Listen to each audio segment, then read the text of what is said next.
Hayla xotan bir telefon kaylap otlamay bir tamak etsem bulup ya. Büyüdü koştu yaptık yani. Boş diken boz bir seykir toplasınlar da kılmam sen. Sevgi tutasın fakat kanmakta. Kanda kılım kanmağa boz bir amal kılmam sen. Sizler amal kıtlardan sizler hoş yapsa et biremen. O senin tamak etmesi kitaptan banaları akmaydı. Kaylap da ha. Bana mavo yan yo. Bana mavo samsak. Miş çıkıl sevlenmem tamak kılalaysan bu sen pek güçlü olmadı. Boş kısırın mı tamakları olmaydı? Bak şimdi bir tahmin et doğru tükettirip kahırına hazırlam amal kıtırım. Bak bak.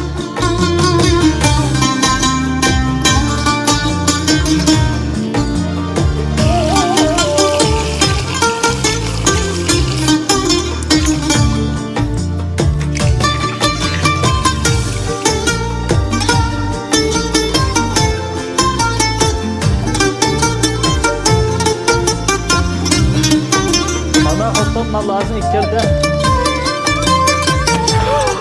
Sarama bak. Nima da kızandı? Öyle bir çıraylık derdim bunday olduğundan bu şu mutu da bedimde kiyimle takıp yürü kılıp bir yerde.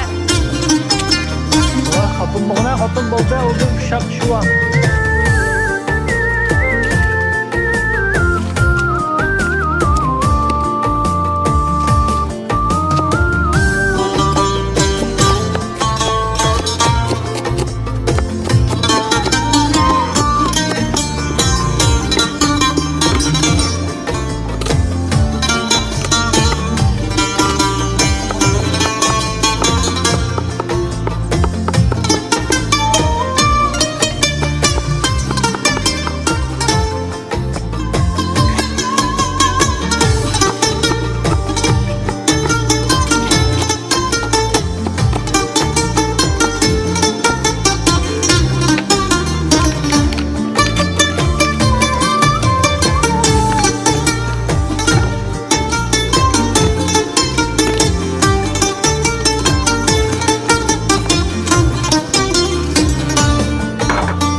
Senin yeterli yüzünde belen boldun cuma.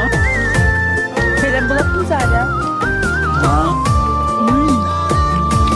Ben balığı da koydum. Bulanma. Bulanma. Sonra kızıma yerim bulanma.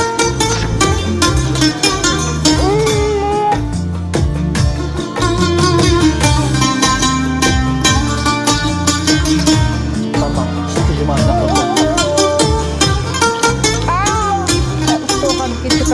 Gün bu şunu mene ne çıkıp tamak etsin sen olsun dep mene maktap aldap bu yap.